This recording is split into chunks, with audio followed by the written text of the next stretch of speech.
me and Angie was shopping one day, and we go, just put a perm in your hair. And Angie put the perm in my hair. I hear Cheryl coming through in about a few minutes saying, oh God. I look up at Angie from the sink. I said, Angie, is my hair coming out? Angie said, pure ball.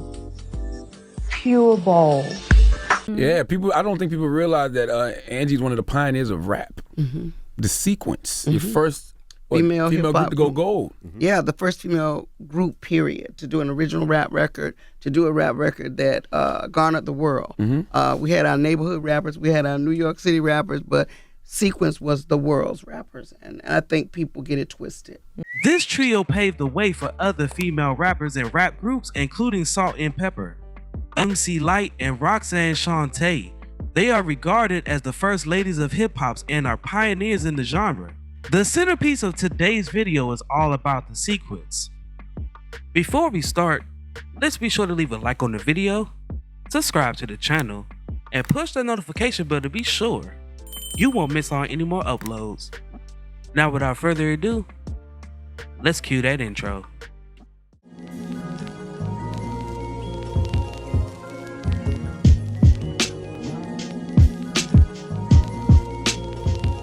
Angela Brown, Gwendolyn Chisholm, and Cheryl Cook were childhood friends who lived in the Saxon Homes projects in Columbia, South Carolina. Brown and Chisholm performed in their church choir and took part in local dancing contests. They attended and graduated from C. Johnson High School. Chisholm began working at a local Super Saver Foods when she was 19 years old. Her manager offered her seats and backstage credentials to the Sugar Hill Gang's concert on her 20th birthday. Chisholm arrived at the performance and discovered that there were no tickets reserved for her or her group members. However, the trio was brought backstage by the Sugar Hill Gang's manager, who had begun flirting with Brown. While backstage, the trio encountered Sylvia Robinson, the CEO of the hip-hop company Sugar Hill Records. They auditioned for Robinson, and she signed them as the label's first female act. In 1979, the group went by the name The Sequence due to them doing everything that way. Also, they all were 1 inch taller than one another, and birthdays were simultaneously the last 3 months of the year. The trio adopted stage names Angie B, Blondie, and Cheryl the Pearl and began recording their debut album. And as the first wave of hip-hop began rippling from New York in the late 70s, she enlisted 2 fellow cheerleaders, Cheryl Cook and Blondie Chisholm, to form a rap-flavored trio. I was that one that was more the noise talker, because I talk about how bad I am. Cheryl was always just the sexy one. You know, she played off on the eyes, and Angie was always the funky one. The name of the group came from the fact that we were always doing things in a sequence. And her birthday was in October, Cheryl's was in November, mine was in December. We are A, B, and C. I'm 5'2", Angie's 5'3", Cheryl 5'4". We like, let's call ourselves The Sequence. The Sequence ended up forming because we were 3 girls that were ambitious, that wanted more, that we thought we had an outlet. The Sequence gained a local following at skating rinks and parties, and they began writing songs together, including one that borrowed from their cheerleading roots. Now, there was a cheer that said, we're gonna blow you right on out. It's like, we're gonna blow you right on out. We're gonna blow you right on out. Say, get up, get up, get up, get up. Sit back down. Well, before you know it, we had this song. We heard the Sugar Hill Gang was coming to Columbia, South Carolina, and we just knew that we had to get backstage to audition. We had no money, didn't know how we're gonna get in. We had no tickets. But my energy was saying, y'all, we gotta make it to this show. Something good's gonna happen. So you got me, Angie, and Cheryl standing down there with no money, and this guy comes out of nowhere, which we find out later that it was the Sugar Hill Gang road manager, Harold. God bless his soul, he passed away. And he approached Angie. He said he liked dark-skinned women. And he told Angie he can get her in backstage. And Angie said, if you get me in, you got to get my other 2 girls in. He said, all of you guys come on back. So, of course, as we got back, we started bragging about how we can rap, sing better than the Sugar Hill Gang and how they had to hear us. And he was like, really? Backstage that night, the trio found themselves face to face with Sugar Hill Records owner, Sylvia Robinson. Sylvia came down and she introduced herself and she said, well, let me hear what you got. Let me hear it. Let me hear it. So we just started singing, we're gonna funk you right on up. So she just said, you know what, I'm gonna make you girl stars. And I couldn't believe that. I'm like, let me clean my ears out. No good and well. I didn't hear what I just thought I heard. They released their debut single, Funk You Up, in December 1979. I get more sex than a cat chase mice. Blondie, hey, that's me. I'm rapping in the key. The song became one of the first original hip-hop songs to be released without sampling. Funk You Up peaked at number 15 on the Hot Soul singles. Shortly after the song's debut, the Sequence went on tour with the Sugar Hill Gang. I was on the phone with Blondie and Cheryl, and I hear this thing on the radio. Because I had heard it so much. Don't you give up. Keep going. Keep going. Keep going. So I said, hey. I went crazy. He was like, oh my God, they on the radio. That's Angie and them. That's Angie and them. And this is pre-Salt and Pepper, this is pre-JJ Fad, this is pre-TLC. So it was kind of like, wait, there are women who could actually rap and they're in a group? The Sequence's debut album, Sugar Hill Presents The Sequence, was released in 1980 and earned favorable reviews from music reviewers. And later that year, they dropped 2 more singles, Monster Jam. Nobody's like dynamite. I'm a sonic listener, a mind twister. I'm Angie B, your soul sister. And you know that. I rock you well. I rock you better than Southern Belle. When I say ring, ding, dong, come on. The album's third single, Funky Sound, Tear the Roof Off, peaked at number 43 on the Hot Soul Singles chart.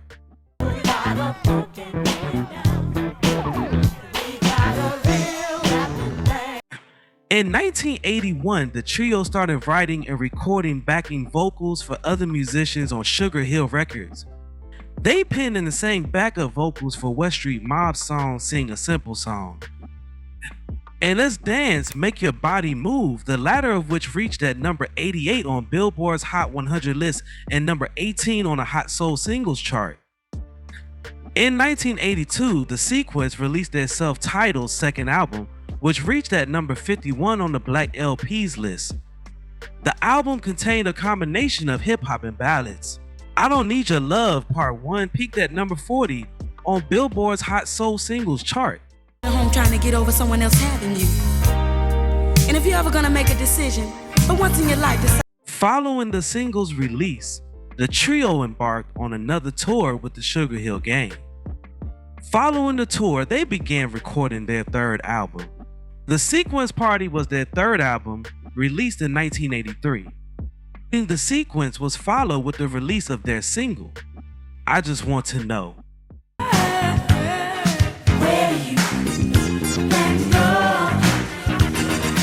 In 1985, the group refused to renew their recording contract after a dispute with Sugar Hill Records CEO Sylvia Robinson. The group's dispute with the label stemmed from not being paid their royalties from the songs they wrote and recorded. The group also felt like the money from their royalties was being used to support other musical acts on Sugar Hill Records. In addition to the royalty dispute, Angie refused to renew her contract without a $10,000 advance, which led to an internal dispute among the group members.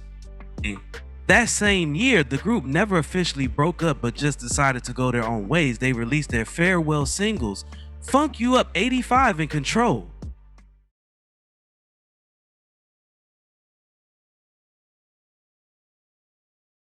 The Sequence was on their way, or so they thought. The Sequence recorded 3 albums for Sugar Hill, filled with songs they'd written themselves. But by 1984, they began to rebel at their deal there. There was a standard ball and chain kind of contract. We were signed for beyond 8 years. There was a conflict of interest with Sylvia Robinson being the owner, the manager, and the producer. And Sylvia gave us contracts, we just signed them. I mean, we didn't read them. We just, just signed them. Come to find out, we're supposed to be making way more than that. I mean, they said we signed away our publishing, but when we came to them, we had all our own material. It was time to re-sign or re-up on the negotiation. Well, at that point, I was not going to resign, so I decided with no malice in my heart to walk away, leave everything, and that meant stay at the bottom till I could get at the top. As they ultimately went on their separate career paths, Blondie worked for a telemarketing agency in Hackensack and continued to collaborate with Sugar Hill Records co-founder Joe Robinson. She quit Sugar Hill Records after seeing Joe Robinson allegedly pistol whip Sylvia Robinson. Cheryl the Pearl quit the music business to seek a career in home health care. Angie B launched a solo music career finding work by doing commercial jingles and working at Kiss FM radio station in New York. Angie began performing as Angie Stone in 1985, using her first husband's last name, Rodney C. Stone. She established the music group Vertical Hold in 1988. Before disbanding in 1996, the group recorded 2 albums, A Matter of Time and Head First. She went on to become a prominent figure in neo soul. Angie Stone and Cheryl the Pearl reunited in July 2008 to perform Funk You Up at the annual Essence Festival. Stone and Cheryl the Pearl also sang Rapper's Delight with the Sugar Hill Gang. Blondie and Cheryl the Pearl reunited in September 2011 to record a single On Our Way to the Movies, credited as The Sequence featuring Blondie and Cheryl the Pearl. Cheryl the Pearl released the track Your Way My Way in 2020 under her own record label, Black Bottom Entertainment. The Sequence is regarded as the first female hip-hop act in music history. Their debut hit, Funk You Up, has been often sampled. Elements of the song have been used by Dr. Dre for his 1995 single Keep Their Heads Ringing. It's Whatever by En Vogue, Love of My Life Worldwide by Erykah Badu, in 2014 Uptown Funk by Mark Ronson and Bruno Mars. In December 2017, the group filed a federal copyright infringement claim against Bruno Mars, claiming that Uptown Funk makes use of their 1970s hit. Funk It Up was the song, Funk right? You Up. Funk You Up. So you got that mixed up with Bruno Mars. I ain't gonna go there though. But didn't he sample it? Well, what he did an interpolation of it. Like when he did it Uptown Funk It Up, we're going Uptown Funk. It's funk you right on up. We're gonna funk you right on up. Same thing. Did you have to pay? We getting paid no attention right now, but guess what? It's all great. Oh my gosh. You never thought of suing? Yeah, well, my attorney went in and we tried to do some stuff. And, of course, because it's 3 group members and I've been doing my thing for a minute, it kind of pulled the seams at who's with who and who's down with who. And I just said, you know what, let it rest, because we're getting a lot of negative slack because a lot of people that don't know about the sequence or that song, we get a lot of negative flack because they're like, that don't sound nothing like it. I'm like, they don't understand the interpolation process and how, the reason we were upset because Bruno admitted. In 2016, the Sequence voiced their frustration after feeling snubbed by the VH1 hip-hop honors, All Hail the Queens. The network came under fire as they credited Salt-N-Pepa as the first true female hip-hop group. Despite the Sequence debuting in 1979, Stone passed away in an automobile accident in Montgomery, Alabama on March 1st, 2025 at the age of 63. She and her bandmates were on their way to Atlanta from a Mardi Gras event in Mobile, Alabama, when their Mercedes-Benz Sprinter crashed on Interstate 65 and was hit by a Freightliner Cascadia semi-trailer truck. Stone was the only one who passed away. And folks, we begin tonight with the news of the recent death of a Columbia singer. Grammy-nominated R&B singer and Columbia native Angie Stone, has died. Stone was killed early this morning in a car crash as she was traveling from Alabama to Atlanta, where she was set to perform for a championship basketball game. Now, according to music producer close to Stone's family, the cargo van she was traveling in flipped over and was hit by a big rig. Stone was the only one to die in the crash, and Stone was a part of the group called The Sequence, which was one of the first female groups to record a rap song. In a statement posted to X by Senator Tamika Isaac Devine, she said, quote, "Angie was more than just a powerhouse vocalist. She was a cultural icon whose music touched hearts and transformed lives." Now, Stone was 63 years old. Now, before we go, I have a question for you all. What is your favorite song from The Sequence?